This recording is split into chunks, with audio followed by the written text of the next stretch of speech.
सरकारी सिस्टम में जवाबदारी मिले के बाद कुछ अधिकारी कर्मचारी खुद का भगवान मान ले था और कहो न कहो ए भगवान प्रताड़ित करे के काम शुरू कर दे था। हालांकि हम सब अधिकारी के बात नहीं कह रहे हैं, पर कुछ अधिकारी तो वाकई में अपने आप का भगवान समझ ले था। एक थे ऐसे नहीं अजब गजब मामला लेके संज्ञान है अपना का, जहां 28 साल पहले एक व्यक्ति का नौकरी दिन जाती, ज्वाइनिंग लेटर दिन जाते है और जो व्यक्ति ज्वाइनिंग लेटर लेके कार्यालय पहुंचा था ज्वाइनिंग करे खातिर, तो उनका ज्वाइनिंग नहीं दी जाए। 28 साल तक पीड़ित के द्वारा न्यायालय के दरवाजा खटखटावा जाता है, न्याय के 28 साल लग गए और आखिरकार 28 साल के बाद नियुक्ति के आदेश न्यायालय के द्वारा जारी कर दिए गए। पर सवाल यह है कि 28 साल तक जो युवक नौकरी खातिर परेशान थे, इनके पीछे जो जवाबदार अधिकारी रहे उनके ऊपर कौन मेर के कार्रवाई हुई, उनका सजा का मिली और कब मिली। यह खबर बताई गई कि सिगरौली से सामने आई है जानकारी, जहां 28 साल के बाद ज्वाइनिंग के आदेश न्यायालय के द्वारा जारी किए गए हैं। तो विंध्य क्षेत्र के पहल बघेली न्यूज चैनल में हम पूजा अपना पंचे सबजरीन का प्रणाम कही थे शुरू करी थी।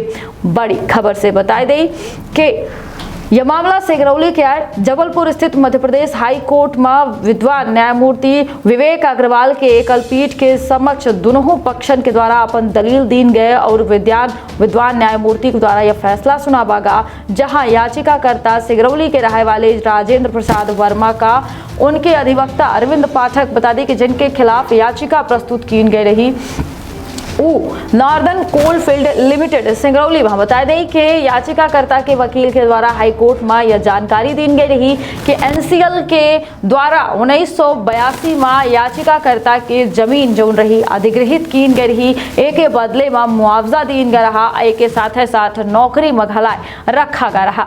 एनसीएल के द्वारा 1994 में नियुक्ति पत्र घलाए जारी की गया रहा, पर काम करे से अब तक पीड़ित का वंचित रखा गया। बता दें कि एनसीएल के द्वारा नियुक्ति पत्र जारी करे के बावजूद जो है व्यक्ति का नियुक्ति नहीं दी गए। इससे पहले बता दें कि 2009 में घलाए हाई कोर्ट के द्वारा निर्देश दिए गए रहे नियुक्ति के बावजूद एक जब कोनो मेर के कार्रवाई नहीं भय, तो 2011 में पुण्य के पीड़ित के द्वारा न्याय खातिर दरवाजा न्यायालय के खटखटावा गया और आखिर में 28 साल बाद इंसाफ हुआ।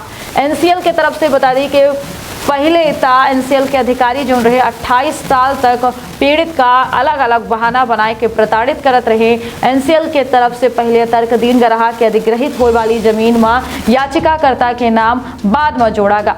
एमआई याचिकाकर्ता के द्वारा एनसीएल के मुआवजा और नियुक्ति पत्र कोर्ट में दीन गा।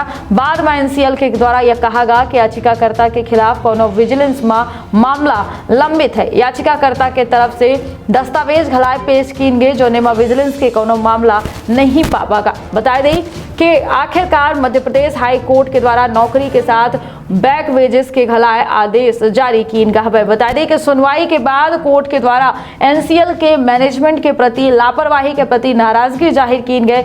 सवाल यह की गया कि 28 साल में उम्मीदवार के अभ्यावेदन के निराकरण काहे नहीं की गया, बल्कि अब तक उनका 28 साल तक लंबित रखा गया।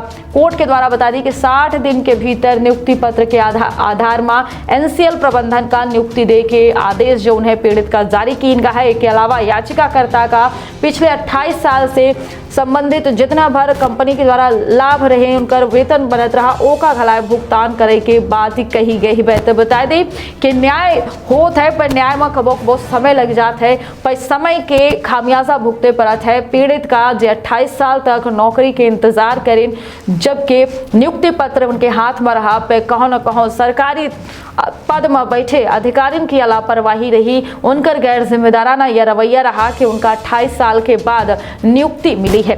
हालांकि सवाल यह उठता है कि पीड़ित का तो 28 साल के बाद न्याय मिलेगा, लेकिन जो एक काम खातिर जिम्मेदार रहे पीड़ित का 28 साल तक लटकाए रहे, उनके संबंधित अधिकारी और कर्मचारियों के ऊपर कौन मेर के और कब कार्रवाई की जाए। तो दे इजाजत रखिए आप और अपने परिवार के ख्याल।